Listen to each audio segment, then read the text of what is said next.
किसी broken promise को लेके कन्फ्रंट कर रहे हैं, क्या किसी ने कोई अपनी कमिटमेंट शो नहीं की या अपनी कमिटमेंट को मिस कर दिया है, उसको लेके कन्फ्रंट करना है हमने, या आपकी बाउंड्रीज़ को किसी ने वायलेट किया है या आपकी एक्सपेक्टेशंस को किसी ने हर्ट किया है, कि आप वो कन्फ्रंट करना चाह रहे हैं, उस बात को लेके कन्फ्रंट करना चाह रहे हैं। तो ये चीज़ें आपके माइंड में क्लियर होनी चाहिए कि what exactly are you confronting. इसके लिए जो हम पहले हमने डिस्कस किया कि कैसे हमने अपने माइंड को प्रिपेयर करना है फॉर अ हेल्दी कन्फ्रंटेशन, वो सारी चीज़ें रोल प्ले करेंगी। But describing the gap basically हमें ये बताता है कि अब हमारा जो हाउ पार्ट है ना ऑफ द कन्वर्सेशन, तो वो अब स्टार्ट हो जाता है कि how to start a crucial conversation. Describing the gap के अंदर ये चीज़ आती है कि पहले तो हमने डिस्कस कर लिया कि वाई या क्यों क्रूशियल कॉन्फ्रंटेशन हम डिस्कस कर रहे हैं। कॉन्फ्रंटेशन मीन कि जो फेस टू फेस आप किसी को अकाउंटेबल ठहराते हैं कि आपकी गलती हुई है, या आपने मेरी एक्सपेक्टेशंस को हर्ट किया है, या फिर आपने जो हमारा एक वादा था, एक कमिटमेंट थी, उसको तोड़ा है। किसी को कन्फ्रंट करना है हमने, किसी को ये एहसास दिलाना कि उनकी दे आर एट मिस्टेक या उनकी गलती है, मतलब कन्फेस करना या किसी को ये बता देना। तो इसमें सबसे पहले ये होता है कि you have to master your own stories. अब हमारी स्टोरी क्या होती है कि हम एक पैटर्न होता है, जिस पैटर्न के बेसिस के ऊपर हम अपनी स्टोरी बनाते हैं और फिर उसी स्टोरी के अकॉर्डिंग हम अगले बंदे के साथ रिएक्ट करते हैं। ठीक है, फॉर एग्जांपल माइंड में हमने ये स्टोरी बनाई हुई है अपनी ऑब्जर्वेशंस की बेस के ऊपर कि मेरे पेरेंट्स जो हैं वो दे आर अगेंस्ट मी, या वो मेरे से कुछ अच्छा नहीं चाहते, या मेरे से कुछ अच्छी उनको एक्सपेक्टेशंस ही नहीं है। ये आपके माइंड में स्टोरी बनी हुई है। और ये स्टोरी बनी कैसे है? बिकॉज कुछ ऐसे सर्कमस्टेंसेस हुए हैं, कुछ ऐसी सिचुएशंस हुई हैं कि जिनमें उन्होंने आपकी एक्सपेक्टेशंस को हर्ट किया है। वो आपकी ऑब्जर्वेशंस की बेस पे आपने ये चीज़ नोट की। ठीक है, उसके बाद आपने अपने आप को ये स्टोरी बताई कि my parents are against me, हो सकता है, या दे डोंट लाइक मी, या उन्हें मेरी कोई बात की परवाह ही नहीं है। उसके बाद जब आप ये सोचते हो ना, तो ऑटोमेटिकली आपकी फीलिंग्स भी हर्ट होने लग जाती हैं, या आपकी फीलिंग्स भी इफेक्ट होने लग जाती हैं। आप ऑटोमेटिकली सैड या डिप्रेस्ड या एंगर आपको फील होने लग जाता है। आप वायलेंट हो जाते हैं, बात बात पे गुस्सा करना, बात बात पे चिड़चिड़ापन शो करना, इरिटेट हो जाना, लेकिन ये फीलिंग्स में आ जाता है। लेकिन बैक ऑफ द माइंड, जब बैक ऑफ द एंड जो चीज़ असल होती है, वो आपकी ऑब्जर्वेशन की बेस पे जो आपने जजमेंट बनाई होती है ना खुद को लेकर अपने ही माइंड में, that actually effects your feelings. और जब आप ऑटोमेटिकली जब आप गुस्सा फील कर रहे हो या इरिटेटेड फील कर रहे हो, क्या एक्शन होगा जब एक इंसान गुस्से में होता है? वायलेंस की तरफ, वायलेंस किसी भी तरीके से हो सकता है, गाली दे देना, ऊंची आवाज़ में बात कर लेना, साइलेंस भी हो सकता है, खामोश हो जाना, बिल्कुल बात ही ना करना, या बात करने से ही घबराना, या हमेशा जब भी बात करने का मौका भी मिले इवन तब भी चुप रहना। और इस चीज़ को इम्पोर्टेंट ही मत समझना कि मैंने बात करनी है या मैंने अपना पॉइंट ऑफ व्यू या मैंने अपना ओपिनियन शेयर करना है। इस चीज़ की तरफ हम आते ही नहीं हैं, हम साइलेंस में चले जाते हैं, हम बिल्कुल चुप हो जाते हैं। इसकी ऑपोजिट होता है, उसको हम कहते हैं वायलेंस, कि जिसमें हम बहुत गुस्से में आ जाते हैं। हमारा बस नहीं चलता कि हम अगले को मार दें या कुछ ना कुछ कर दें उनके साथ, अपने आप ही कुछ कर लें, बिल्कुल झगड़ा कर लें। जो अक्सर औकात ऐसे होता है ना, हम किसी के साथ बातचीत में होते हैं, किसी को हमने कन्फ्रंट करना होता है, तो एक गैप होता है बीच में, क्योंकि हमारी एक्सपेक्टेशंस कुछ और होती हैं और हमारी ऑब्जर्वेशंस कुछ और होती हैं। तो हमने बेसिकली अपनी ऑब्जर्वेशंस और अपनी एक्सपेक्टेशंस को बैलेंस रखना है, एक बैलेंस्ड वे में लेके आना है। इन अ सेंस इस तरह से कि अगले बंदे को हमारा मैसेज भी चला जाए, उनको हम अपना मैसेज भी कन्वे करना है, उनको हमने कन्फ्रंट भी करना है कि आपने अपनी कमिटमेंट जो है वो मिस की है, या आपने मेरे से किया हुआ वादा तोड़ा है, जो भी ऐसी बात है। लेकिन उससे पहले ज़रूरी ये है कि आपको पता होना चाहिए कि आपकी एक्सपेक्टेशंस और आपकी ऑब्जर्वेशंस में कोई इम्बैलेंस ना हो। उसके लिए समझना ये ज़रूरी है कि आपकी safety, are you not sure कि आप सेफ़ हैं। जब हम सेफ़ नहीं होते या अनसेफ फील कर रहे होते हैं किसी के साथ बातचीत के दौरान, तभी हमारा ये रिएक्शन आता है ना, या तो हम साइलेंस में चले जाते हैं, या हम जो बहुत ज़्यादा ओवर एक्सप्रेस करने शुरू कर देते हैं इमोशंस को, या गुस्से की तरफ आ जाते हैं।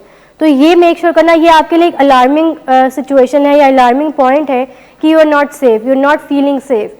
बिकॉज जब हम फील सेफ नहीं कर रहे होंगे ना, तब ये मैसेज जाना चाहिए, या हमें खुद को पता होना चाहिए कि अभी बातचीत करने का फ़ायदा नहीं है।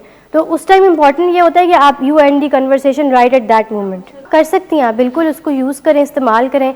यहाँ पे उस मीटिंग में ना कन्फ्रंटेशन ज़्यादा काम आएगी, क्योंकि उन्होंने आपसे एक वादा तोड़ा है, मतलब उन्होंने आपकी वादा खिलाफी की है एक तरह से। ठीक है, तो वो आपने उनको कन्फ्रंट करना है, और उसके लिए कन्फ्रंटेशन के लिए ज़रूरी ये है कि आपको पता होना चाहिए कि आपकी स्टोरी पीछे से क्या है। आपकी ऑब्जर्वेशंस क्या है, आपने देखा क्या है। फैमिली ने कन्फ्रंट नहीं करना, आपने कन्फ्रंट करना है, क्योंकि वादा खिलाफी उन्होंने आपके साथ की है, तो आपने उनको जिम्मेदार ठहराना है, आपने उनको कन्फ्रंट करना है कि गलती आपकी। आप उनसे बातचीत करें, पहले क्रूशल कॉन्वर्सेशन करें और फिर उनको कन्फ्रंट करें, बार बार करें। ये एक दफ़ा करने से मैटर रिजॉल्व नहीं होगा, कभी भी नहीं होगा। बार बार इस चीज़ को आप इशू को रेस करेंगे, इस चीज़ को डिस्कस करेंगे। नहीं, आपने मेक श्योर करना है कि लड़ाई, देखें जब भी किसी कन्वर्सेशन में लड़ाई हो रही होती है ना, तो इसका मतलब ही ये है कि एक दोनों में से एक पार्टी जो है वो अनसेफ फील कर रही है, उसकी सेफ्टी रिस्क पर है, या तो आपकी या तो अगले बंदे की। मतलब वो बिल्कुल भी महफूज सेफ नहीं फील नहीं कर रहे, उन्हें लग रहा है कि कोई ना कोई ख़तरा है, कोई ना कोई अलार्मिंग सिचुएशन है, कोई ना कोई डेंजरस सिचुएशन है, या मेरे साथ कुछ गलत हो सकता है या कुछ गलत हो जाएगा। लॉजिक्स को यूज़ करें, इमोशनल ब्लैकमेलिंग से तो सारी ज़िंदगी नहीं ना काम चलेगा। तो लॉजिक यूज़ करें, जहाँ पे ज़रूरत है लॉजिक को इस्तेमाल करने की, वहाँ पे अपना पॉइंट रेस करें और उस पॉइंट को आप हाईलाइट करें और उनको बताएं। अच्छा, ये हो जाएगा कि अवॉइडेंस की तरफ चले जाएंगे आप। अवॉइड नहीं करनी हमने सिचुएशन, या हमने साइलेंस की तरफ नहीं जाना। आई नो, देखो बात करने से तो मसला अब वापस नहीं आ जाएंगे अकाउंट्स, या तो कि बात कोई ऐसा मैजिक हो जाए कि हम बातचीत करें और अकाउंट्स वापस आ जाएं, ऐसा पॉसिबल नहीं है। बट अगले को एहसास दिलाना कि उनकी गलती है और अगले को ये फील कराना कि वो अपनी गलती को समझें और अपनी गलती को रिस्पॉन्सिबिलिटी लें, ठीक है, ये ज़रूरी है। तो ये आप मतलब मैक्सिमम आप ये कर सकती हैं, सो दैट कल को ऐसी कोई सिचुएशन रेज ना हो। कल को फिर अगर कोई ऐसी बात होती है तो वो आपसे अकाउंट्स डिलीट ना कर लें बगैर आपके पूछे या बगैर आपकी परमिशन लिए। तो इस तरह से बातचीत करना ही हल होता है। ये हल नहीं होता कि हम एस्केप रूट ढूंढ लें या हम अवॉइडेंस की तरफ चले जाएं या हम कोई बात ही डिस्कस ना करें। ये हल नहीं होता किसी भी कन्वर्सेशन का। काफ़ी टाइम लगता है एक अच्छी कन्वर्सेशन को बिल्डअप करने में और अपना टारगेट या अपना गोल अचीव करने में। ना ऐसे होता है हम बहुत जल्दी गिव अप कर जाते हैं। हम कहते हैं बाहर में जाए, नहीं सुनता प्यार से तो ना सुने। सिगरेट भी एक नशा है, why don't you guys get it? अगर if someone is smoking then he is slippery for you, that's it. इसके आगे कोई बात नहीं, कोई दो राय नहीं है। कोई चोरी अपने माँ बाप के सामने नहीं करता, छुप के ही करता है ना। तो सिगरेट भी वो ऑब्वियसली सामने ड्राइंग रूम में बैठ के तो नहीं पियेंगे, बट पियेंगे जब भी खाना खाएंगे, बाहर जाएंगे, वॉक करेंगे, ऑब्वियसली पियेंगे। अब जब खाना खाने वो आ जाएंगे तो ऑब्वियसली बाहर भी आप चले जाएंगे घर तक। बहरहाल I think they are slippery for you, और उसको जितना जल्दी एक्सेप्ट कर लें आपकी अपने लिए बेहतरी होगी। Gap is a difference between what you expected and what actually happened. समझ आ गई कि गैप एक्चुअली होता क्या है। अब हमने इसको खत्म कैसे करना है, हम ये डिस्कस करते हैं। इसके लिए, इस गैप को खत्म करने के लिए ये जानना बहुत जरूरी है कि कौन से ऐसे काम हैं या कौन से ऐसे कन्वर्सेशन करने के तरीके हैं जो कि हमें नहीं करने चाहिए। ये तो हमें पता होता है कि क्या करना है और क्या नहीं करना, लेकिन ये जानना बहुत ज़रूरी है कि what we have not to do, हमने करना क्या नहीं है। उसमें सबसे पहला ये है कि डोंट प्ले गेम्स। क्या समझ में आता है इससे? क्या इसका मतलब है कि डोंट प्ले गेम्स? अच्छा, इसको ना बेसिकली कहते हैं सैंडविच करना। अक्सर औक़ात हमारी इंटेंशंस तो अच्छी होती हैं, लेकिन हमारे पास लॉजिक बहुत बुरी होती है। हमारा दिल तो कर रहा होता है कि हम अगले बंदे को हर्ट फील ना कराएं, बट हमारा ये भी दिल कर रहा होता है कि हमने ऑनेस्ट भी रहना है। अब ये कितनी मुश्किल बात है कि हमने ऑनेस्ट भी रहना है और हमने अपनी दिल की बात भी करनी है, और हमने ये भी मेक श्योर करना है कि अगला बंदा हर्ट फील ना करे या उसे दुख ना हो या उसे दुख ना पहुंचे किसी भी तरीके से, लेकिन मैंने अपनी बात ज़रूर करनी है। तो ये कैसे पॉसिबल हो सकता है? ये हम कैसे कर सकते हैं? इस टारगेट को हम कैसे अचीव कर सकते हैं? ऑनेस्ट भी रहें और हम अगले को हर्ट भी ना करें। हमारे इस डोंट प्ले गेम्स में बेसिकली ये दो ऑप्शंस हमारे पास होती हैं। हाँ, असर्टिवली टॉक करें, बिल्कुल रिस्पेक्टफुल उनको दें, उनकी रिस्पेक्ट को मेक श्योर करें कि वो एट स्टेक ना हो या वो एट रिस्क ना हो, उसे कोई नुकसान ना पहुंच रहा हो उनकी इज्जत को। We believe that we only have two options. एक को हम चुप रह लें या हम चुप रह के अपनी बात कर लें, और हम कोशिश ये करें कि हम बस चुप रहें और कोई अगले से बात डिस्कस ना करें। तो बेहतर यही होगा कि हमारी बातचीत भी ख़राब एंड के ऊपर नहीं जाएगी, हम बात भी अच्छे से कर लेंगे और मसला भी सॉल्व हो जाएगा। और दूसरा ये चीज़ होती है कि जब हमने किसी को कन्फ्रंट करना होता है तो हम ये समझते हैं कि हम ऑनेस्ट रहेंगे और हमने अगले को हर्ट भी नहीं करना। ये दो ऑप्शन हमें लगता है कि हमारे पास। फॉर एग्जाम्पल, हम अक्सर औक़ात ऐसे करते हैं कि पहले हम किसी को जब हमने कन्फ्रंट करना होता है ना, हम पहले उन्हें एक अच्छी सी स्टेटमेंट देते हैं, जैसे कि आज तुम बहुत अच्छे लग रहे हो यार, एंड देन हम कहते हैं कि तुमने सुना है कि किसी ने पैसे चोरी किए हैं किसी के बैग से, एंड देन अगेन जो एंडिंग स्टेटमेंट होती है वो भी हम यही देते हैं कि नाइस हेयर कट। तो इस तरह से हम सैंडविच कर लेते हैं कि अगले को हमने अपना मैसेज भी दे दिया है और हमने ये भी शो करा दिया कि हमने उनको हर्ट नहीं, ठीक है। तो हम सैंडविच कर देते हैं। मिसाल की समझ में है कि पहले हमने उनको एक बटरिंग स्टेटमेंट दी, देन हमने अपना पॉइंट रेस किया, एंड देन अगेन हमने एंड भी एक बटरिंग स्टेटमेंट के साथ किया। तो इससे कहते हैं कि डोंट प्ले गेम्स, ये नहीं करना, ऐसे नहीं करना। ये सारे पैटर्न्स जो है ये अच्छे पैटर्न्स नहीं है। ये देखो, जब हमने किसी को कन्फ्रंट करना होता है ना, तो हमें लगता है कि हम डर रहे होते हैं किसी को कन्फ्रंट करने से, किसी को जिम्मेदार ठहराने से। हमें डर लग रहा होता है, हमें डर होता है कि कहीं कुछ गलत ना हो जाए, कहीं मैं उसको हर्ट ना कर दूं, कहीं को नुकसान ना पहुंच जाए हमारे रिश्ते को, हम ये सोच रहे होते हैं। तो इस वजह से हम ये टेक्निक यूज़ करते हैं कि जिसमें हम पहले एक बटरिंग स्टेटमेंट देते हैं, उनको मक्खन लगाते हैं, फिर अपनी बात करते हैं और फिर दोबारा उनको मक्खन लगा के तो उन्हें भेज देते हैं। क्योंकि हमारे में हिम्मत ही नहीं होती कि हमें उन्हें face to face accountable ठहराएं।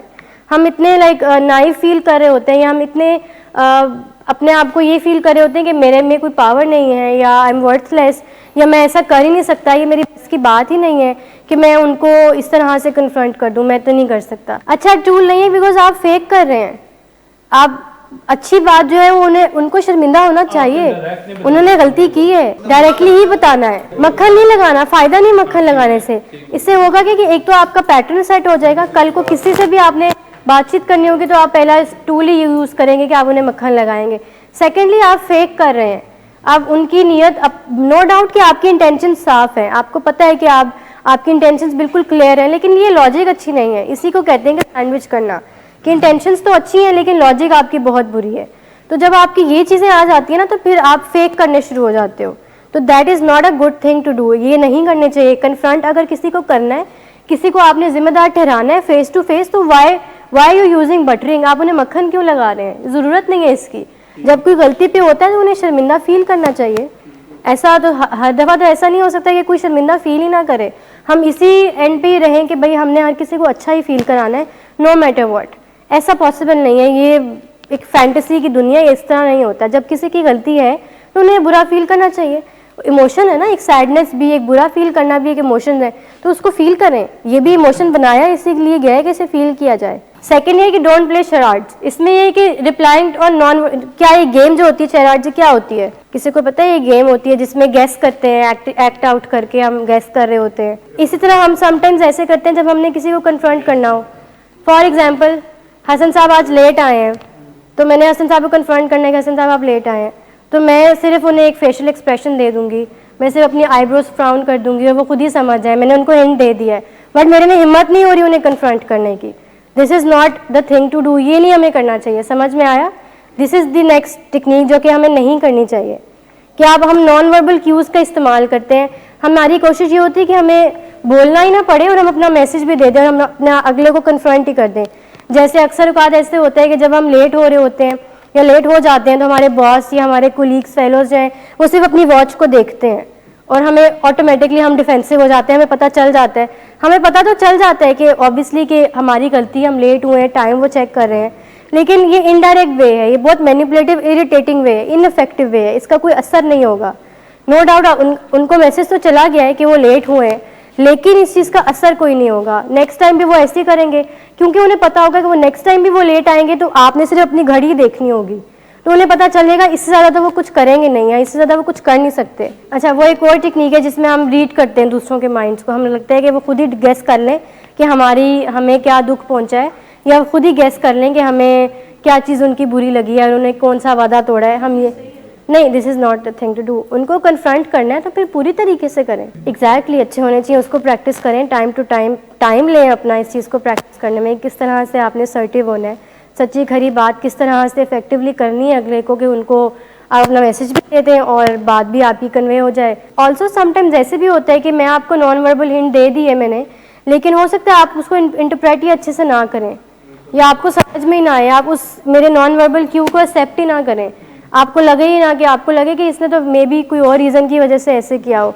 May be वाकई में टाइम देखना चाह रहा हो इसीलिए ऐसे किया हो। टाइम देख रहे होते, जब भी मैं आता हूँ वो टाइम देख रहे होते हैं, मे बी वो इस सेंस से सोच ही ना रहे हो कि आप लेट आए हैं तो इसलिए उन्होंने ऐसे किया है।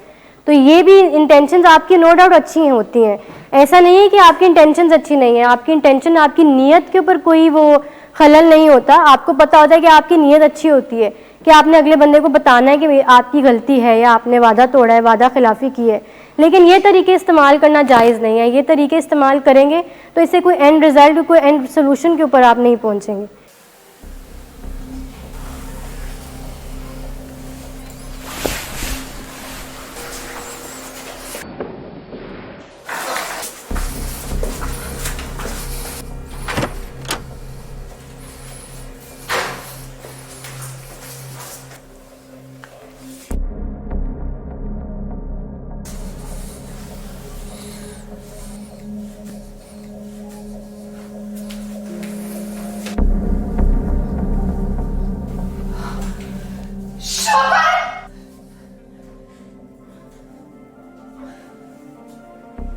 शराब नोशी की वजह किरदार की खराबी नहीं, मूड की खराबी है।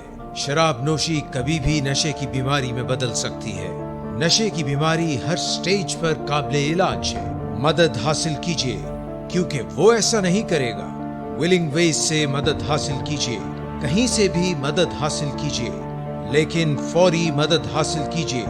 जिस मुआवजे के इंतजार में आपने बहुत देर कर दी, अब वो दस्तक दे रहा है। मदद हासिल कीजिए, मदद हासिल कीजिए, मदद हासिल कीजिए।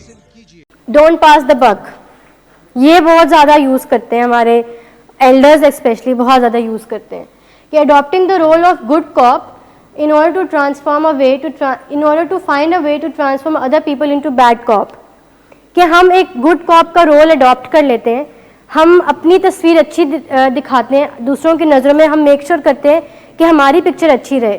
मिसाल के तौर पर जब फैमिलीज़ अक्सर होगा, जब बच्चे जो होते हैं वो पूछते हैं अपने पेरेंट्स से कि मैं यहाँ चला जाऊँ, मैं इधर चला जाऊँ, तो मदर कहती हैं कि अब्बू से पूछो, अब्बू कहते हैं कि अम्मी से पूछो। तो एक दूसरे के ऊपर ब्लेम कर रहे होते हैं, खुद को वो गुड कॉप बना रहे हैं और ब्लेम किसके ऊपर डाल रहे हैं कि उनकी वजह से परमिशन नहीं मिलेगी या हो सकता है उनकी वजह से परमिशन ना मिले। तो अक्सर होगा जब हमने किसी को कन्फ्रंट करना होता है ना, तो हम ये टेक्निक भी यूज़ कर रहे होते हैं, जो कि एक गलत टेक्निक है, गलत तरीका है। हम कह रहे थे कि असल में ना मेरा दोस्त आपसे ये बात करना चाह रहा था कि आपने एक वादा खिलाफी की है। आपने पिक्चर के ऊपर कोई इफेक्ट नहीं आने दिया, अपनी इमेज के ऊपर कोई इफेक्ट नहीं आने दिया, लेकिन आपने दूसरे के ऊपर ब्लेम जो है वो पास ऑन कर दिया है। ठीक है, तो दिस इज़ द टेक्निक जो कि हमें नहीं करनी चाहिए। हम we try to stay on civil terms. हमारी कोशिश ये होती है कि हम बिल्कुल एक सिविलाइज्ड वे में रहें और हमारी पिक्चर जो है वो बहुत अच्छी इमेज जाती रहे और हम बुरे तस्वुर ना किए जाएं या हमें बुरा ना परसीव किया जाए कि हम गलती में हैं या हमने कोई उनको हर्ट किया है। नो डाउट इसमें भी हमारी इंटेंशंस अच्छी होती हैं और प्योर होती हैं, लेकिन हमें असल तरीका नहीं पता होता कि किस अच्छे तरीके से हमने उन्हें कन्फ्रंट करना है, तो हम ये टेक्निक यूज़ कर लेते हैं। लास्ट है जो कि आप मिस सुप्ता आपने कहा था कि आप उनको गेस करने की तरफ ले जाते हैं कि डोंट रीड माई माइंड। इसमें हम कह रहे होते हैं कि making the guilty person guess what's on your mind. हम ये अगले बंदे के ऊपर ये जिम्मेदारी लगा देते हैं कि वो खुद ही से गेस कर लें कि आज जो है उन्होंने क्या किया। मिसाल के तौर पर आप जब किसी के साथ कन्वर्सेशन में डायलॉग करते हैं तो आप उनसे कहते हैं कि how are you, I am fine, मैं ठीक हूँ बिल्कुल। उसके बाद आप नेक्स्ट स्टेटमेंट देते हैं कि do you know what's going on in my mind, क्या तुम जान सकते हो कि मेरे दिमाग में क्या चल रहा है। वो बताएगा हाँ maybe you are upset about this thing. उसके बाद वो दोबारा you will say no I am not. उसके बाद वो एक और स्टेटमेंट देंगे, उस पर भी आप कहेंगे नो। फिर आप उसके बाद मतलब आप उनके ऊपर बॉल जो है आप उनके कोर्ट में डाल रहे हैं कि वो खुद ही से गेस कर लें कि उनसे क्या गलती हुई है और मैं क्या कन्फ्रंट करना चाह रहा हूँ। ऐसा नहीं होता, आपको बताना पड़ता है। जब कोई गलती पे होता है उन्हें बताएं उनकी गलती, उनको रियलाइज़ कराएं। Asking others to read your mind despite good intentions, इसमें भी आपकी इंटेंशंस, आपकी नीयत साफ़ होती है। आपकी ये कोई नीयत नहीं होती कि आपने अगले बंदे को बुरा फील कराना है या उनको गिल्टी फील कराना है, लेकिन आपको तरीका नहीं पता होता कि वो तरीका क्या है जिस तरीके से हमने सही से कन्फ्रंट करना है। बहुत ज़्यादा मैनिपुलेटिव वे होता है ये कि आप उनको बताई जाते हो नहीं दिस इज, मैं ऐसा नहीं चाह रहा, मैं ऐसा नहीं चाह रहा, मैं ऐसा नहीं चाह रहा, लेकिन वो आप फिर भी वो और स्टेटमेंट्स दे जा रहे होते हैं कि क्या तुम ये कहना चाह रहे हो, क्या तुम ये कहना चाह रहे हो। तो आप कहीं ना कहीं उन्हें मैनिपुलेट बहुत ज़्यादा कर रहे होते हैं, उन्हें इस्तेमाल बहुत ज़्यादा कर रहे होते हैं। तो ये भी तरीका हमें नहीं इस्तेमाल करना चाहिए। जब हमने अपने आप को प्रिपेयर कर लिया है, we know all the tactics, हमारे पास सारे टूल्स हैं कि अब हमने कन्वर्सेशन में एंटर होना है। पहले जो हम डिस्कस कर रहे थे वो व्हाट था, व्हाट ऑफ कन्फ्रंटेशन, कि व्हाट किस तरह से बोलना क्या है, बातचीत क्या करनी है, एग्जैक्टली करना क्या है। लेकिन अब हम इस चीज़ पर आ रहे हैं कि हमने कैसे स्टार्ट करना है। Carefully describe the gap right after setting right tone during the first few seconds. Last time याद है हमने डिस्कस किया था कि जो फर्स्ट 30 सेकेंड्स होते हैं ना ऑफ क्रूशल कॉन्वर्सेशन, वो हाईली क्रूशल होते हैं। उस 30 सेकेंड्स में ये डिसाइड होता है कि ये कन्वर्सेशन का एंड कहाँ पर होगा, क्योंकि आपकी उस टाइम जो टोन है वो बहुत ज़्यादा रेज हो जाती है, स्टेक्स बहुत हाई होते हैं, ओपिनियंस डिफरेंट होते हैं। तो ये चीज़ें जब बहुत पहले ही 30 सेकेंड्स में पता चल जाता है कि आप किस एंड पर जाएंगे या ये कन्वर्सेशन किस एंड के ऊपर जाएगी। सबसे पहले तो वॉच फॉर सेफ्टी, ये बहुत इंपॉर्टेंट है कि सेफ्टी साइंस देखने हैं आपके, क्या अगला बंदा सेफ फील कर रहा है, महफूज फील कर रहा है, क्या आपने उनकी सेफ्टी को हर्ट तो नहीं किया, क्या वो साइलेंस में है, वायलेंस में, ये जानना बहुत ज़रूरी होता है। मिसाल के तौर पर आपने कभी किसी के साथ कन्फ्रंट किया या उन्हें ये एहसास दिलाया कि आपकी गलती है, आपने एक वादा खिलाफ़ी की है, तो ऑटोमेटिकली उनका रिस्पॉन्स क्या होगा? वो डिफेंसिव हो जाएंगे। ऐसे ही है, अगला बंदा जब आप किसी को कन्फ्रंट करते हैं तो क्या वो डिफेंसिव हो जाते हैं कि नहीं? और फिर उनका रिएक्शन क्या होता है? वो कहते हैं तुमसे तो बात करना ही फजूल है, मैं जा रहा हूँ। वायलेंस की तरफ, साइलेंस की तरफ भी जा सकते हैं, ब्लेमिंग भी शुरू हो जाती है। तो ये सब चीज़ें क्या शो कर रही होती हैं कि अगला बंदा सेफ है कि नहीं? ये चीज़ें शो कर रही होती हैं कि उसकी सेफ्टी रिस्क पर है। ये चीज़ें बता रही होती हैं कि वो ये इस कन्वर्सेशन में एंटर होने के लिए या इस डायलॉग में, इस बातचीत में एंटर होने के लिए रेडी नहीं है, क्योंकि उसने अपने गार्ड्स जो हैं वो पहले से ही ऑन किए हुए, वो अपना डिफेंसिव मोड में वो पहले से ही आए हुए हैं। क्योंकि एक ह्यूमन बीइंग, एक नॉर्मल ह्यूमन बीइंग का रिएक्शन तो यही होगा कि जब किसी को किसी की गलती का एहसास दिलाते हैं तो वो अपनी क्या गलती आसानी से मान लेते हैं? जब पेरेंट्स आपको अपनी गलती का एहसास दिलाते हैं, कि आप सब मान लेते हैं? नहीं मानते ना।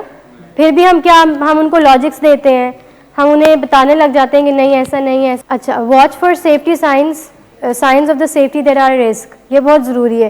3 मेजर साइंस हैं, कुछ मेजर साइंस हैं। उसमें सबसे पहला है कि लैक ऑफ म्यूचुअल रिस्पेक्ट। ये एक सबसे पहला साइन है जब हमें पता चल जाता है कि अगला बंदा या फिर आप सेफ नहीं है इस डायलॉग का करने के लिए।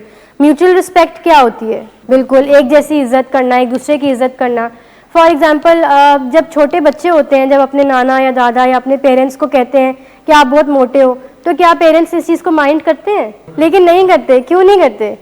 क्योंकि एक रिस्पेक्ट लेवल इतना अच्छा होता है, इतना एक्सट्रीम लेवल का होता है कि उन्हें पता होता है कि ये आपकी इज्जत बहुत करते हैं और आपसे प्यार बहुत करते हैं।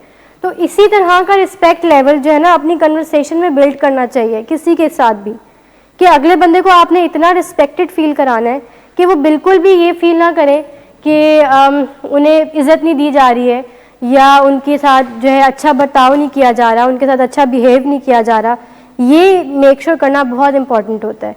कैसे होती है लैक ऑफ रिस्पेक्ट किसी कन्वर्सेशन में? मजाक उड़ाएं, सार्कास्टिक कमेंट्स देना, ऊंची टोन होना, आई कांटेक्ट ना करना, एक्टिव लिसनिंग, बात मैं आपसे कर रही हूँ, आप इधर उधर देख रहे हैं, इग्नोर करना, डिसरिस्पेक्ट वे है ये। अपनी गलती ना मानना, इनके साथ बिला वजह की बहस करना, बिला वजह का आर्ग्यूमेंट करना।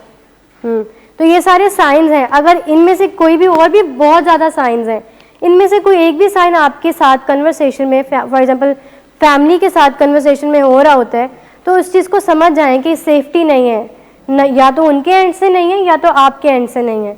अगर आपकी आवाज़ ऊंची हो रही है तो दैट मीन्स कि you are not feeling safe. अगर उनकी आवाज़ ऊंची हो रही है तो that means they are not feeling safe. इसी तरह से इन सारे साइंस को वे करें कि अगर आपकी एंड से हो रहे हैं तो इसका मतलब आपकी सेफ्टी रिस्क पर है, आपकी लैक ऑफ म्यूचुअल रिस्पेक्ट है, एक दूसरे की इज्जत ही नहीं कर रहे हैं। किसी भी रिलेशनशिप को मेंटेन करने के लिए या किसी भी डायलॉग को मेंटेन करने के लिए सबसे इंपॉर्टेंट रिस्पेक्ट का एलिमेंट होता है, राइट? रिस्पेक्ट जिस रिश्ते में नहीं होगी, क्या वो रिश्ता चल सकेगा? तो जब वो रिश्ता ही नहीं चल सकेगा, क्या वो बातचीत चल सकेगी? तो जब हमने किसी से इतनी क्रूशल बात करनी है तो हम रिस्पेक्ट को क्यों नहीं प्रायोरिटी देते हैं? हम क्यों फैमिली को बहुत वीक समझते हैं और हम उनको एक सब्जेक्ट, एक मटेरियल समझते हैं और उन पे गुस्सा कर ही जाते हैं बगैर कुछ सोचे समझे। हमें ये नहीं उस टाइम फील होता कि उनके पास फीलिंग्स नहीं है, इमोशंस नहीं है। हम ये ऐसा सोच रहे होते हैं कि उनके पास दिल नहीं है। हाँ, ऑब्वियसली एक तरह से आपने अपने गार्ड्स ऑन किए होते हैं ना, आपको पता होता है कि आप गलत बात कर रहे हैं, लेकिन आपकी कोशिश ये होती है कि आप गलत बात इस अंदाज से करें कि अगले को गलत फील होने लग जाए। मैनिपुलेट आप इतने कर रहे होते हैं। इसीलिए एडिक्ट्स को मैजिशियंस कहा जाता है कि वो इतने अच्छे मैजिशियंस होते हैं, इतने अच्छे जादूगर होते हैं कि वो अपनी बातचीत अगले को ऐसे कन्वे कर देते हैं कि अगला बंदा बुरा फील करने लग जाता है। अगले बंदे को लगता है कि वाकई मेरे में कोई गलती है या मुझसे कोई गलती हुई है, ये तो बिल्कुल ठीक है। इनके तो तरस आने लग जाता है बल्कि आपके ऊपर।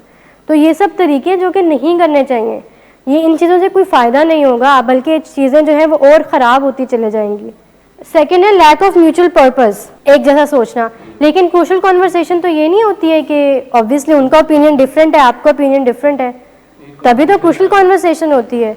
तो पर्पस तो दोनों के फिर डिफरेंट हुए, फिर सेम कैसे होते हैं? जैसे कि यहाँ पे रहते हुए फैमिलीज और पेशेंट्स के बहुत आपस में क्लैशेस होते हैं, लेकिन एक सिमिलर बात होती है। वो क्या होती है? पेशेंट्स भी ये चाहते हैं, फैमिली भी ये चाहती है कि रिकवरी के ट्रैक पे रहें, हम भी और फैमिली भी, लेकिन सुकून और अमन वापस आ जाए, फैमिली की वो खुशियाँ वापस आ जाए जो पहले थी, वो इन्वायरमेंट पहले जैसा हो जाए जो पहले था। ये एक म्यूचुअल पर्पस होता है। तो जब एक पर्पस की कमी होती है ना, तो मसले वहाँ पे आने शुरू हो जाते हैं। वहाँ पे इसका मतलब ये है कि जो आपकी सेफ्टी है वो रिस्क पर है। फॉर एग्जांपल, आपने कल एक मीटिंग की फैमिली के साथ, बहुत अच्छी गई, बहुत अच्छा रहा सब, एक म्यूचुअल पर्पस था, आप भी रिकवरी के ट्रैक पर चल रहे हैं, फैमिली भी रिकवरी के ट्रैक पर चल रही है। नेक्स्ट मीटिंग हुई, आपने फैमिली से एक चीज़ के ऊपर इख्तलाफ करने शुरू कर दिया। वो चीज़ ऐसी कि ऑब्वियसली वो वहाँ पे इख्तलाफ क्यों किया, क्योंकि वहाँ पे पर्पस जो है वो लैक हो रहा था। तो वहाँ पे दैट मीन्स कि अगले बंदा, या तो आप सेफ फील नहीं कर रहे हैं, या तो नेक्स्ट पार्टी है कि जो फैमिली है वो सेफ फील नहीं कर रही है। तो जब लैक ऑफ म्यूचुअल पर्पस होता है ना, तब आपकी सेफ्टी रिस्क पर होती है। इसका हल ये होता है कि सारी अपनी रेस्ट ऑफ स्टोरी जो है ना वो बताएं अगले बंदे को। जब आपने किसी से कन्फ्रंट करना है, मतलब स्टोरी जो हमने एक साइकिल डिस्कस किया था ना, कि सबसे पहले हम देखते हैं कुछ चीज़ों को हम ऑब्जर्व करते हैं, फिर उनकी बेसिस के ऊपर हम अपने आप को एक स्टोरी सुनाते हैं। हम अपने आप को स्टोरी ये सुनाते हैं कि अगला बंदा मुझे नुकसान पहुंचाना चाहता है, या मेरे बारे में अच्छा नहीं सोचता, या मुझे दुख देना चाहता है, और फिर उसकी बेसिस पे हम बुरा फील करने शुरू हो जाते हैं, हम डिप्रेस फील करने शुरू हो जाते हैं, और फिर हम उसके बाद जो हमारा एक्शन होता है वो हम साइलेंस, चुप हो जाते हैं, बिल्कुल साइलेंस की तरफ चले जाते हैं। तो ये अपनी स्टोरी बताना अगले को बहुत ज़रूरी है। ये इसका मतलब कि tell the rest of the story, अपना पॉइंट ऑफ व्यू उनके साथ जब शेयर करेंगे, जब उनको अगले बंदे को पता चल जाएगा कि आप किस एंड से आ रहे हैं, तो ऑब्वियसली वो आपसे बातचीत करेंगे ना, उनकी वो सेफ्टी वापस आ जाएगी, उन्हें पता चल जाएगा कि हाँ आपके क्या सर्कमस्टेंसेस थे, आपकी सिचुएशन क्या थी जिसकी वजह से आपने ऐसा सोचा। तो क्या ये अच्छी चीज़ नहीं है कि वो वापस आपने अपनी स्टोरी सुना दी है तो उन्होंने अब सेफ फील कर लिया। अब उन्हें पता है कि आप किस किस्म की भी बात करेंगे ना, उन्हें बुरा नहीं लगेगा, क्योंकि उन्हें आपकी स्टोरी पता चल गई हुई है। उन्होंने आपकी ऑब्जर्वेशंस, आपकी फीलिंग्स, आपके एक्शंस, सबको उन्होंने एक बेसलाइन आपने उनको बता दिया हुआ है। तो जब आप किसी को बता देते हैं ना, तो चीज़ें बहुत आसान हो जाती हैं। अच्छा, लैक ऑफ म्यूचुअल पर्पस ये होता है कि जब आपके पास और फैमिली के पास जो एक पर्पस है ना, ओपिनियंस तो डिफरेंट होंगे ही होंगे। जब तक ओपिनियंस डिफरेंट नहीं होंगे तो फिर तो कन्वर्सेशन करने का फ़ायदा ही नहीं। पर्पस ये है कि हो सकता है ओपिनियन आपका ये है, आपका पर्पस ये है कि आप रिकवरी के ट्रैक पर हैं, आपका पर्पस ये है कि आप ड्रग्स ना करें, लेकिन आपका ओपिनियन ये है कि आपने सिगरेट नहीं छोड़ने हैं, और फैमिली का ओपिनियन ये है कि आपने सिगरेट छोड़ने हैं। लेकिन फैमिली का भी पर्पस तो यही है कि आपने रिकवरी में रहना है, और आपका भी यही पर्पस है। तो ऑब्वियसली देखिए, पर्पस दोनों का पीछे फिर भी सेम ही है। आप फैमिली से यही कहेंगे ना कि मुझे फ्रेंड से मिलने दें, मैं रिकवरी के ट्रैक पर रहूँगी, वो मैं नहीं मिस करूँगी। ठीक है, यहाँ पे आपको ओपिनियन डिफरेंट हो रहा है, यहाँ पर्पस फिर भी सेम ही आ रहा है। समझ रही है मेरी बात? पर्पस नीचे पहले आता है, फिर ओपिनियन आता है। जब एक म्यूचुअल पर्पस होता है तभी हम एक कन्वर्सेशन करते हैं, और जब एक म्यूचुअल पर्पस होता है ना, तो ऑटोमेटिकली ओपिनियंस डिफरेंट ही होते हैं, लेकिन मकसद हमारा एक ही होता है कि हमने ये गोल अचीव करना है, आपके एंड से भी और अगले पार्टी के एंड से भी। Think of the other people as rational, reasonable and decent. ये सोचें कि अगला बंदा डिसेंट है, और एक डिसेंट इंसान क्यों इस तरह से गुस्से से बात करेगा, एक डिसेंट इंसान क्यों अपना बिहेवियर ऐसा करेगा। जब आप अपने आप से ये क्वेश्चनिंग करते हैं ना, तो आपको ऑटोमेटिकली कहीं ना कहीं एक आंसर मिल ही जाता है, क्योंकि आपको पता होता है कि एक अच्छा इंसान, एक रीजनेबल, एक डिसेंट इंसान ऐसी हरकत नहीं करेगा। ठीक है, अपने आप से ये क्वेश्चनिंग करें, अपने आप से ये सवाल करें। अच्छा, सेकंड है शेयर योर पाथ। पहला था कि स्टार्ट विद सेफ्टी, कि आपने मेक श्योर करना है कि आपकी सेफ्टी जो है वो रिस्क पर ना हो, आपके एक लैक ऑफ म्यूचुअल पर्पस ना हो, लैक ऑफ म्यूचुअल रिस्पेक्ट ना हो, ये सब चीज़ें आपने इंश्योर करनी है। सेकंड है कि अपना पाथ शेयर करना है। इस सेकंड पार्ट में ना वापस हम अपने मॉडल के ऊपर जाते हैं, जो कि हमने लास्ट टाइम मॉडल डिस्कस किया था, जिसमें share your story, see and hear, और tell a story and feelings and actions. ये सारा अपना पाथ शेयर करना है अगले बंदे से, कन्फ्रंट करने से पहले बेशक करना है कि असल में हुआ ये है, असल में मैंने आपको एक दफ़ा इस तरह से बात करते हुए सुना, और जब मैंने आपको इस तरह से बात करते हुए सुना तो मुझे बहुत बुरा लगा, और मैंने ये अज्यूम करना शुरू कर दिया कि आप एक अच्छे इंसान नहीं हैं। और जब मैंने ये अज्यूम किया कि आप एक अच्छे इंसान नहीं हैं, इस अजम्पशन की बेस के ऊपर मुझे बहुत बुरा फील हुआ, मैंने बहुत सैड फील किया, मैंने बहुत डिप्रेस फील किया, मुझे बिल्कुल भी अच्छा नहीं लगा। और जब मेरे में फीलिंग्स ऐसी आई, तो ऑटोमेटिकली मुझे गुस्सा भी आने लग गया कहीं ना कहीं, और मुझे ये फील होने लग गया कि आप कितने बुरे हैं, आपने मेरे साथ बहुत गलत किया है। तो ये जब आप अगले बंदे को ये बात सब बताएंगे, एक स्टोरी पूरी बताएंगे, तो क्या अगला बंदा फिर भी अनसेफ फील करेगा? जब उन्हें पता, आपकी साइड की सारी स्टोरी उन्हें पता चल गई है, तो क्या दैट इज़ द एक मेन चीज़ है इसमें कि आपकी सेफ्टी कभी भी एट रिस्क नहीं हो सकती जब आप उनको अपना पाथ नहीं शेयर कर देते उनसे। Once the person feels safe, it's time to describe the gap. Don't keep others in dark. दूसरों से कुछ छुपाने की ज़रूरत नहीं है या उनको अंधेरे में रखने की ज़रूरत नहीं है. उन्हें बताएं जो फैक्ट्स हैं, जो लॉजिक्स हैं, हर चीज़ के बारे में उन्हें बताएं, हर चीज़ के बारे में डिस्कस करें. जो वो समझना चाह रहे हैं, जो वो पूछना चाह रहे हैं, जो वो उनके दिल में या उनके माइंड में जो क्यूरियोसिटी है उसको दूर करने की कोशिश करें. ऑनेस्ट रहें. कोई एक आपने अपने आगे कोई गेट नहीं लगाना है, कोई अपने आगे मास्क नहीं लगाना, चीज़ों को हाइड नहीं करना, क्योंकि इससे फ़ायदा नहीं हो रहा. कोई आपको हेल्प नहीं मिल रही इन सब चीज़ों से. उसके बाद है प्रेजेंट डिटेल्ड फैक्ट्स. बिल्कुल फैक्ट्स एंड फिगर्स आपकी क्लियर होनी चाहिए. जो भी आपकी ऑब्जर्वेशंस हैं वो सब क्लियर होनी चाहिए. उनको एक एक डिटेल, एक एक फैक्ट, एक एक लॉजिक पेश करें. उन्हें बताएं कि ये इन लॉजिक की बेस के ऊपर मेरा ये गुस्सा निकला, इस बात की बेस के ऊपर मैंने ये एनालाइज किया.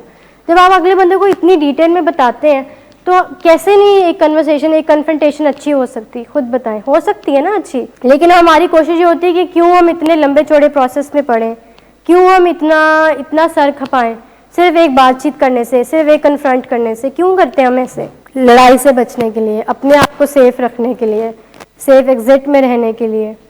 शेयर द फैक्ट्स कि क्या चीज़ है और क्या चीज़ नहीं है, क्यों नहीं है, ये सब बताएं. अच्छा, जो आपने अपनी स्टोरी बतानी ना अगले बंदे को, वो आपने ये नहीं एक पूरा एक फैक्ट की बेस के ऊपर नहीं बतानी है. आपने इस तरह से बताना है कि एक टेंटेटिव स्टेटमेंट देनी है. जैसे एक हाइपोथेसिस होता है ना, कि जिसमें आप एक टेंटेटिव स्टेटमेंट देते हो. एक किसी एक कोई लॉजिक, एक सख्त, एक मजबूत स्टेटमेंट नहीं वो होती, उसमें चेंजेस हो सकती हैं. टेंटेटिव का मतलब टेम्प्रेरी, कि इसमें कोई फाइनल वर्डिक्ट नहीं है, कोई फाइनल फैसला नहीं है अभी, ये चेंजेबल है, ये चेंज हो सकता है. टेंटेटिवली, जैसे टेंटेटिव एक स्टेटमेंट आती है, एक स्केड्यूल आता है, एक टाइम पीरियड आता है ना, एक टेंटेटिव स्केड्यूल आ गया कि ये सारा स्केड्यूल होगा मंथ का, एक ईयर का, सब्जेक्ट टू चेंज. बिल्कुल ठीक है. तो एक टेंटेटिव सी आपने स्टोरी बतानी है. क्यों? क्योंकि जो आपने ऑब्जर्वेशंस की हैं, हो सकता है ना उनमें भी कोई गलती हो सकता है आपने गलत परसीव किया हो सकता है आपने गलत स्टोरी सुनाई हो सकता है आपकी अजम्पशन गलत हो. ये सब चीज़ें हो सकती है ना. तो एक टेंटेटिवली आपने उनको डिस्क्राइब करना है इस तरह से कि आप कोई हार्ड एंड फास्ट रूल नहीं है, या जो आपने सोच लिया वैसा ही है, ऐसा पॉसिबल नहीं है, ये ऐसा नहीं है. ठीक है. एक अपने आप में एक बेनिफिट ऑफ डाउट रखना है अपने आप में और दूसरे को भी देना है. फैक्ट्स बेसिकली हम उन फैक्ट्स की बात कर रहे हैं जैसे मैंने एक चीज़ को देखा और ऑब्जर्व किया. जो मेरी ऑब्जर्वेशंस है ना वो फैक्ट्स होंगी. जैसे लाइट्स अभी ऑन है, ये मेरी ऑब्जर्वेशन है, दैट इज़ अ फैक्ट. इसको मैं चेंज नहीं कर सकती, ये एक फैक्ट है, ये ऐसा ही रहेगा, ये सच्ची बात है. ठीक है. तो वो फैक्ट्स जो आपने वो डिस्क्राइब करने हैं, लेकिन आपने उन्हें स्टोरी सुनानी इस तरह से है कि इसमें चेंजेस आ सकती हैं और वो चेंजेस मेजरली आपकी फीलिंग्स में होंगी या आपकी अजम्पशन में होंगी. समटाइम्स जब आप गलती पर होते हैं ना, या आपसे कोई गलती हुई होती है, तो कॉन्सिक्वेंसेस बेयर करने में कोई हर्ज तो नहीं है. जब हम गलती करते हैं तभी हमें नेगेटिव कॉन्सिक्वेंसेस बेयर करने पड़ते हैं, और ये जायज़ है, एक तरह से जस्टिफाइड है ना ये चीज़, कि जब हमने मिस्टेक करनी है तो हमें उसकी सज़ा भी मिलेगी, चाहे वो किसी भी किस्म की हो, चाहे वो किसी भी शेप में हो. उसको एक्सेप्ट करेंगे तो ज़्यादा ग्रेसफुली एक्सेप्ट करेंगे तो वो हमारे लिए बेनिफिशियल होगा. फिर लास्ट है कि एंड विद अ क्वेश्चन. जब भी आपने अपनी क्रूशल कॉन्फ्रंटेशन को एंड करना है ना, तो आपने एक ऑनेस्ट क्वेश्चन अगले के लिए छोड़ देना है कि व्हाट हैपेंड, कि व्हाट इज़ योर ओपिनियन. मैंने तो कन्फ्रंट कर दिया है, व्हाट आर यू फीलिंग, तुम कैसा महसूस कर रहे हो, या हुआ क्या था एक्चुअली में, तुम बता दो. लाइक उनका पॉइंट ऑफ व्यू सुनने के लिए एक लिसनिंग एयर रखें. अपने आप को बाउंड ना कर लें कि आपने बस कन्फ्रंट कर दिया तो बस दैट्स इट कर दिया, लेकिन उनकी साइड की स्टोरी भी तो सुने, उनका पॉइंट ऑफ व्यू भी तो सुने कि वो एक्चुअली में हुआ क्या था. हो सकता है आपने कुछ मिसपरसीव किया हो.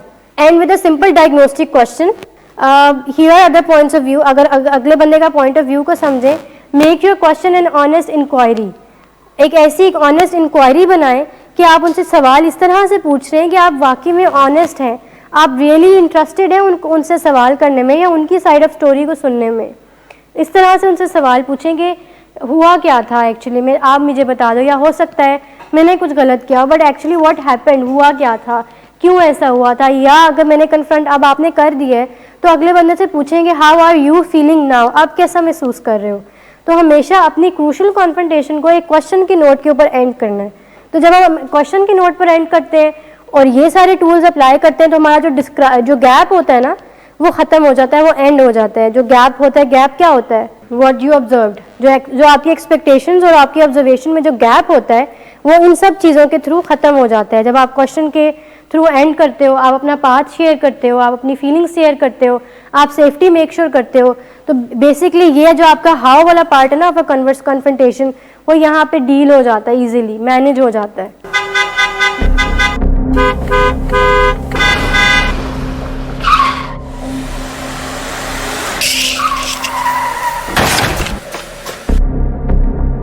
घटिया इंसान, इतनी देर से गेट क्यों खोला? सोए हुए थे तुम क्या? सर मैंने तो मिनट भी बकवास नहीं ना कर तुम मेरे साथ। क्या कर रहे हैं आप? अब्बा जी घर पे हैं, नशे में गालियां दे रहे हैं। खुदारा होश में आए, क्या हो गया आपको? होश में कैसे आऊं? सारा किया धरा इन्हीं का तो है। शराब नोशी की वजह किरदार की खराबी नहीं, मूड की खराबी है। शराब नोशी कभी भी नशे की बीमारी में बदल सकती है। नशे की बीमारी हर स्टेज पर काबिले इलाज है। मदद हासिल कीजिए, क्योंकि वो ऐसा नहीं करेगा। विलिंग वेज से मदद हासिल कीजिए, कहीं से भी मदद हासिल कीजिए, लेकिन फौरी मदद हासिल कीजिए। जिस मोज़े के इंतजार में आपने बहुत देर कर दी, अब वो दस्तक दे रहा है। मदद हासिल कीजिए, मदद हासिल कीजिए, मदद हासिल कीजिए।